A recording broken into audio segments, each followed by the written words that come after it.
What's up guys, my name's Dylan aka Lunatunes, and yesterday I made a video discussing all the new skins dropped for the Year of the Dog event, and I think these are some of the best skins that we've ever seen from any event.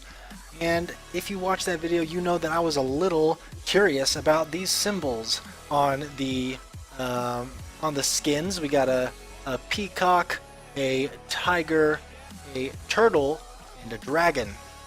Now, we did learn that those were the zodiac symbols, and that Blizzard actually went in depth with these. Not just the fact that, you know, they're animal themed or anything, but even the color schemes, the heroes they decided, like, there's a reason Mercy is the peacock, there's a reason Farah is the dragon, so on and so forth. And we're going to discuss all these little details. They're really cool, and I think they'll give you a greater appreciation for the skins. And on top of that, as a little bonus, I have a cool little story to tell about Genji's new sword. So if you look at the blade here, you'll see that it's actually got these Chinese characters. That is actually a name, and there's a really cool story behind it that we will get to at the end of the video. And before we really get started, I want to give 3 shoutouts real quick. One to Thomas for linking me to these Reddit pages that had all this info on it that I'm about to go over with you. And then the 2 Reddit posters themselves that I'm going to be discussing about. One is Broken Archer, and the other being Cole Walski. Thank you guys so much for the information you put out on Reddit. Super cool, you guys are awesome, and I'm excited to go over this with everybody else. So let's start with the Farah skin. This is the Qing Long skin. Sorry if I butcher any of these pronunciations, I'm going to do my best. This is associated with the Azure dragon. That is the symbol on the chest that you see here. So this skin and this zodiac animal, the dragon, is associated with wind, which of course makes sense because Farah can fly and all that good stuff. And her rocket launcher design is a cross between a fireworks display and an early Chinese century hand cannon, a weapon they used to use. Now these characters, I'm not sure, I haven't been able to find them online what they mean. If you know what these characters mean, let me know in the comments below. Next we're going to switch over to the Mercy skin. This is the Zuku skin, the vermilion bird. It's associated with fire, which is why the skin is red, and you can even, you know, see some, they kind of look like flames coming off the wings here, but that's the reason for the color scheme. And it's funny that a lot of times this zodiac symbol is mistaken as the phoenix, because if you know, the phoenix resurrects itself from its own ashes. When a phoenix dies, it bursts into flames and then is reborn. So the resurrection there pairs in perfectly with Mercy. Of course, she's got that resurrect ability, so it all makes sense. That's why they chose Mercy for this zodiac symbol in particular. So if you look at her hair here, it's in a very traditional style. I don't want to call that a bun. Apparently this hairstyle was really popular in the Tang Dynasty interpretation of celestial deities, so goddesses. This was a very popular hairstyle for goddesses in the Chinese culture. And just so you guys know, I think this is the most hilarious thing in the world. Apparently, dragons and phoenixes together are considered the symbols of marriages. So all you pharmacy shippers out there, there you go. Dragon, phoenix together equals marriage. Pharmacy is without a doubt confirmed now. I think, honestly, Blizzard did that one on purpose. Absolutely incredible. Just top-notch Blizzard. Next, we have the Zarya skin, and this is the, man, is our X's pronounced as Z's? Zanwu? Wanwu? Man, I'm sorry. I don't know how to pronounce it. The black turtle, that is the symbol, the zodiac character here.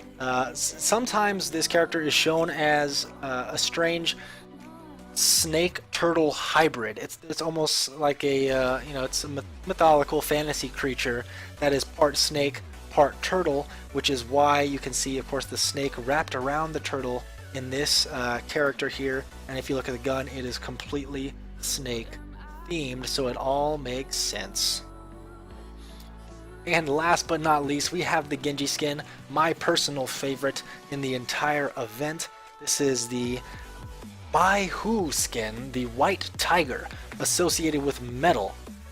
So as you can see here, metal is the element for this character, and the armor on him is shiny metallic silver. Now, I noticed this yesterday when I was playing during the event. I was playing a lot of Genji, and he says something different when his ultimate activates.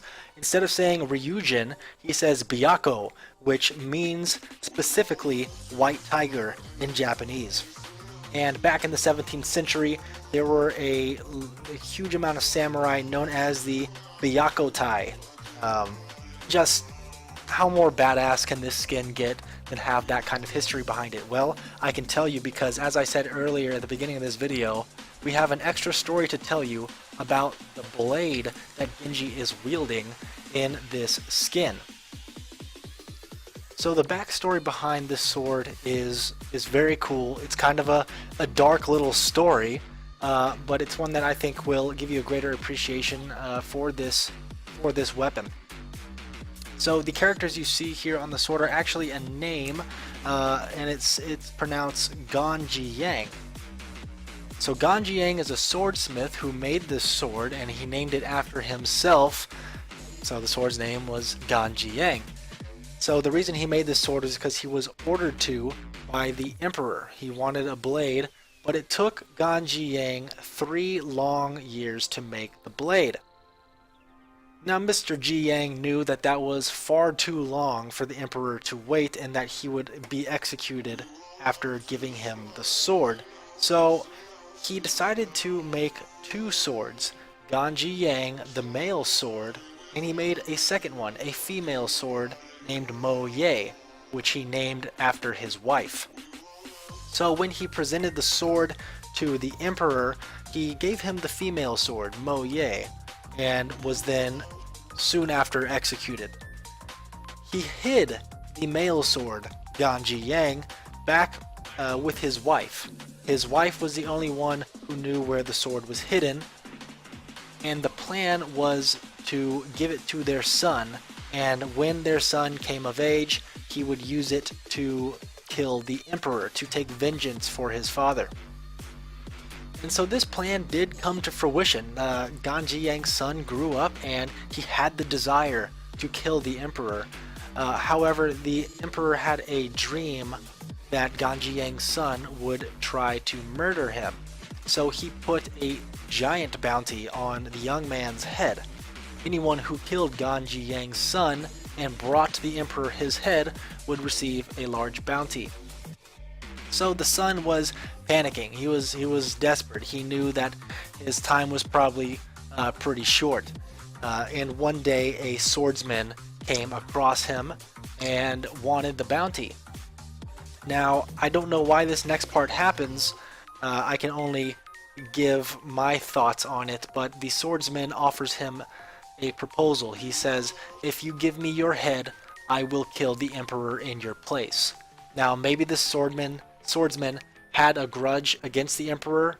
Doesn't, the Reddit post doesn't say anything, so it seems to be a bit of a mystery why the swordsman would offer him this deal, but he did. He said, "If you give me your head, I will take the sword and kill the emperor with it in your place." So the son agrees. He's either going to commit suicide and hope that the swordsman is true to his word, or the swordsman will kill him and claim the bounty anyways. So he agrees and commits suicide. The swordsman then takes the son's head as well as the sword Ginji Yang. So the swordsman brings the head to the emperor and tells the emperor, "Sir, if you really hated this man, then you would boil the head and keep the skull as a trophy." When he was explaining all this to the emperor, he held the head in front of him and had the emperor examine the head. And as the emperor leaned forward to do so, the swordsman drew Ginji Yang and killed the emperor.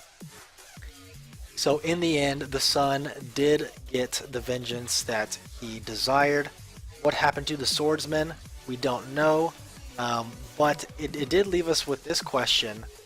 If this long sword on Ginji's back is Ganji Yang, does that mean the short sword is the female partner, Mo Ye? Now, again, the Reddit post didn't say this.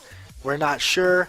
It's a mystery, but hell, I'm going to go ahead and consider the short blade Mo Ye. I think that's just too much of a coincidence to ignore. That's Ganji Yang. That's Mo Ye. Awesome. Well, okay guys, that's going to do it for the video. Really hope you enjoyed it. When I read these posts, I was blown away. I thought this was so cool. The skins were already cool to me to begin with, but now that we got some backstory on each one, it just makes it that much better. So leave some messages in the comments below. What'd you think of all these backstories? What'd you think of Ganji Yang, Ginji's sword? And what are your top 3 skins from the event so far? Which one are you dying to have? That's going to do it for me, guys. I will catch you on the next one. Peace.